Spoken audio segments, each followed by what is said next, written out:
सनातन को ऐसे लोगों से खतरा है जो सनातन का इस्तेमाल अपनी सत्ता की हवस को पूरा करने के लिए करते हैं। ऐसे लोगों से सनातन को बचाइए, ये मेरे और आपके सनातन को बदनाम कर रहे हैं।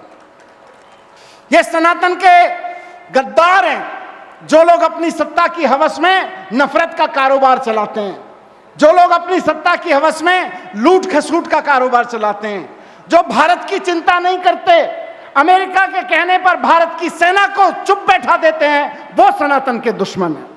कभी कहते हैं अमेरिका के सामने झुक गए, कोई कहता है एप्स्टीन फाइलों के सामने झुक गए, कोई कहता है अडानी और अंबानी के सामने झुक गए। इनके चक्कर में आज भारत की स्थिति ये हो गई है कि हम जिसको उंगली दिखा के और आंखों में आंख डाल के कहते थे कि ये दुनिया के सामने आतंकवादी देश है, और जब भारत बोलता था कि पाकिस्तान आतंकवादी देश है, तो सारी दुनिया कहती थी कि हाँ पाकिस्तान आतंकवादी देश है। वो देश आज हमारी गलत नीतियों के कारण शांति दूत का दर्जा पा रहा है। विश्व गुरु की नीति, सनातनी का काम है भारत की इज्जत को बना के रखना। एक एक सनातनी का काम है कि भारत को विश्व गुरु बनाना, अपनी सत्ता को विश्व गुरु नहीं बनाना है। अपनी सत्ता की हवस में पागल होने वाला सनातनी नहीं है। इसीलिए मैं आप सबसे कहता हूं, हमारे वेदों में, हमारे उपनिषदों में, हमारी पुराणों में, हमारी गीता में, हमारी रामायण में, रामचरितमानस में ज्ञान का भंडार है। मैं जेल में रहा, इन्होंने मुझे झूठे आरोप लगा के जेल में डाला। मैं जानता था पहले दिन से कि झूठे आरोप हैं, एक दिन ये झूठ साबित होंगे, लेकिन इन्होंने सीबीआई और ईडी का दुरुपयोग करके मेरे ऊपर आतंकवादियों वाले, नशे के तस्करों वाले आरोप लगाए, कानून लगाए, जिससे मेरी जमानत ना हो सके।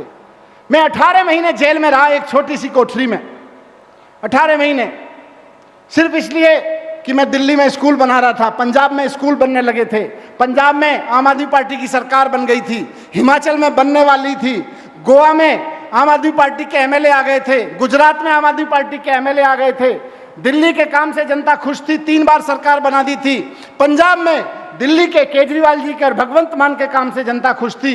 इसलिए इन्होंने सोचा कि ये एजुकेशन बहुत करता है, इसको उठा के जेल में डाल दो। इन्होंने अपनी सारी ताकत का दुरुपयोग किया। अपनी सत्ता की ताकत का दुरुपयोग करने वाला सनातनी हो सकता है क्या? मुझे सारे दिल पे हाथ रख के बताओ, हो सकता है क्या? सत्ता की हवस में जो कहता है ईडी वाले जाओ, सीबीआई वाले जाओ, अरविंद केजरीवाल को पकड़ के ले आओ, मनीष सिसोदिया को जेल में डाल दो, संजय सिंह को जेल में डाल दो, सत्येंद्र जैन को जेल में डाल दो। ईडी वाले भी पूछते हैं, सीबीआई वाले भी पूछते हैं, बोलो इन्होंने क्या किया? बोले कुछ नहीं किया, ये स्कूल बनवा रहे हैं। अगर इन्होंने सबके लिए स्कूल बनवा दिए तो बीजेपी का राज कैसे चलेगा? हमारी सत्ता कैसे बचेगी? सत्ता की ताकत का ईडी और सीबीआई का दुरुपयोग करने वाला, चुनाव आयोग का दुरुपयोग करने वाला सनातनी हो सकता है क्या? सबने कहा मेरे से पहले, हम सनातनी हैं, पर हमारे लिए सनातनी का मतलब है हमारे दिल में प्यार, हमारे दिल में सबकी इज्जत, हम इंसान को इंसान समझे। सनातनी होने का मतलब ये है। सनातनी होने का मतलब नफरत नहीं है, सनातनी होने का मतलब डिवाइड नहीं है। अपनी सत्ता की हवस के लिए ईडी और सीबीआई का दुरुपयोग करके ईमानदार नेताओं को जेल में डालने वाला सनातनी नहीं हो सकता है। वो सनातन का दुश्मन है। सनातन प्यार सिखाता है, सनातन सिखाता है कि दिल में राम बसे हों और दिमाग में विज्ञान बसे हों, उसके बाद धरती पर राज करो ज्ञान का। सनातन ये सिखाता है, जिसके दिल में राम होंगे उसके दिल में नफरत नहीं हो सकती, और जिसके दिल में नफरत है इसका मतलब उसके दिल में राम नहीं है, और जिसके दिल में राम नहीं है वो सनातनी कैसा? अरे नरेंद्र मोदी जी, हम आपको सनातन का रक्षक नहीं, हम तो आपको सनातनी नहीं मानते, हम तो सत्ता का भूखा मानते हैं आपको।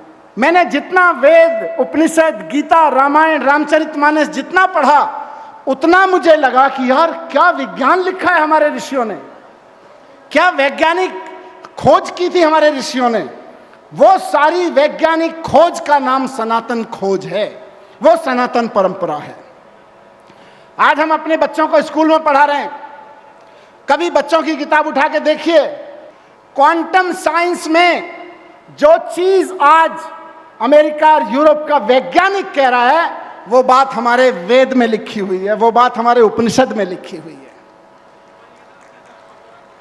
जो चीज हम अब अपने बच्चों को पढ़ा रहे हैं, दुनिया में साइंटिस्ट खोज कर करके 2024 में, 2022 में, 2025 में नोबेल पुरस्कार ले रहे हैं, वो चीज हमारे उपनिषदों में लिखी हुई है। उस वेद का, उस ज्ञान का, उस उपनिषद में बैठे हुए ज्ञान का, उसको पहले जीना और फिर दुनिया को जीने में मदद करना, यह सनातन है।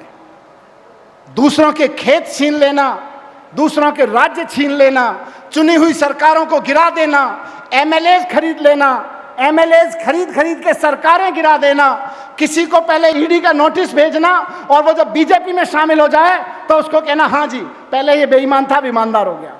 ये सनातनी नहीं है, ये मेरे भारत का धर्म नहीं है।